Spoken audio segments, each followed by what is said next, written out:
हम जब सोते हैं और हम सपना देखते हैं, तो मैं वो सपनों की दुनिया को समझना चाहता हूँ। क्या हम अपने सपनों में कुछ क्रिएट कर रहे होते हैं? हम अपने सपनों में जो भी एक्सपीरियंस करते हैं, वो सब क्या हम अपने विचारों द्वारा अट्रैक्ट करते हैं? ऐसा नहीं होता।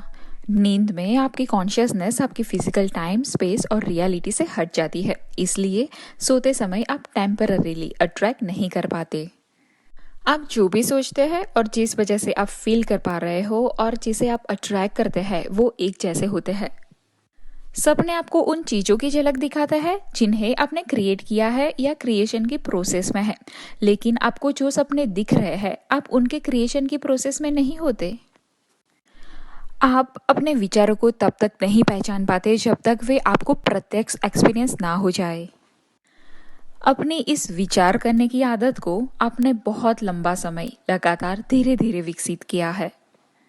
किसी भी वस्तु को उसके प्रत्यक्ष होने के पहले उस पर ध्यान फोकस कर उसे अपनी वांटेड वस्तु में बदलना पॉसिबल है, लेकिन जब एक बार वो प्रत्यक्ष हो जाती है तो फिर ऐसा नहीं किया जा सकता।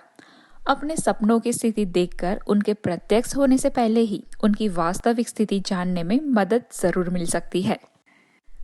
अपनी आकांक्षाओं के रियल होने से पहले ही सपनों द्वारा इंडिकेशन प्राप्त कर अपने विचारों की दिशा में सुधार करना कहीं ज्यादा इजी होता है। हमसे जुड़ा कोई अन्य व्यक्ति किस हद तक हमें अपने अट्रैक्शन से प्रभावित कर सकता है? दूसरे शब्दों में कहें तो, हमसे संपर्क रखने वाला कोई व्यक्ति अपने अट्रैक्शन से, चाहे वो हमारे लिए वांटेड हो या अनवांटेड, वो हमारी लाइफ में कितना परिवर्तन कर सकता है? हमारी लाइफ में कुछ भी हमारे ध्यान दिए बिना शामिल नहीं हो सकता। हालांकि ज्यादातर व्यक्ति ध्यान देने के हेतु दूसरों के दृष्टिकोण के मामले में बहुत सिलेक्टिव नहीं होते। दूसरे शब्दों में कहें तो यदि आप किसी दूसरे की प्रत्येक बात पर ध्यान देते हैं तो आप उन सभी दृष्टिकोणों को अपने अनुभव में शामिल होने को इनवाइट कर देते हैं। आपकी लाइफ में जो भी लोग शामिल हैं उन्हें आप ही ने अट्रैक्ट किया है, लेकिन आपके लिए ये विश्वास करना कठिन होगा कि उनसे रिलेटेड आपके सभी अनुभव भी आपके द्वारा ही अट्रैक्ट किए गए हैं, क्योंकि आपके द्वारा अट्रैक्ट किए बिना कोई भी आपकी लाइफ में शामिल नहीं हो सकता। क्या हमें कोई भी नेगेटिव से पीछे हटना नहीं चाहिए, या हमें सिर्फ अपनी वांटेड चीज़ों को ही अट्रैक्ट करना चाहिए?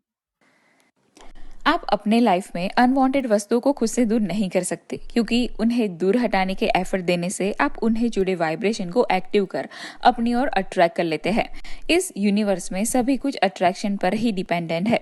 दूसरे शब्दों में कहे तो आप जिन चीजों को नो कह देते हैं तो आप एक्चुअली में उन चीजों को इन्वाइट कर लेते हैं। और आपको जो चीज चाहिए होती है तो आप जब यस कहते हैं तो भी आप उन चीजों को भी अपनी लाइफ में एक्सपीरियंस करने के लिए इन्वाइट कर लेते हैं। ओह! तो आई थिंक यही से ही कोई अशुभ का प्रतिरोध ना करो की धारणा आई लगती है। किसी चीज को रेजिस्ट या कहे तो प्रतिरोध करने से आपका ध्यान उस पर फोकस हो जाता है।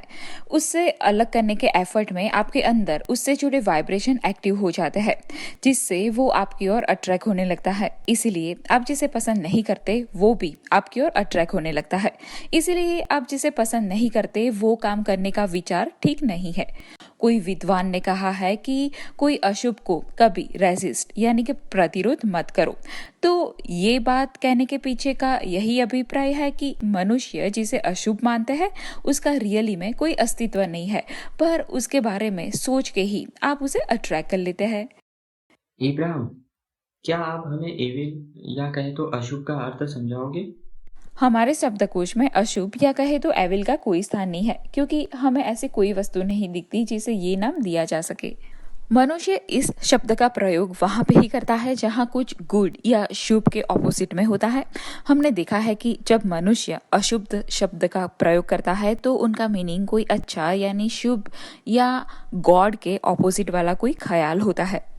जो कुछ भी व्यक्ति की अपनी इच्छा के अनुरूप ना हो तो वो उसे अशुभ मानता है। और गुड या अच्छा या शुभ पे आपका क्या कहना है? शुभ वो ही है जिसे व्यक्ति पाना चाहता हो। तो आपने देखा गुड या एविल या कहे तो शुभ या अशुभ बेसिकली वांटेड और अनवांटेड को ही डिफाइन करने के ही ढंग है। हर कोई व्यक्ति के लिए वांटेड और अनवांटेड उनकी अपनी इच्छाओं पर निर्भर करता है।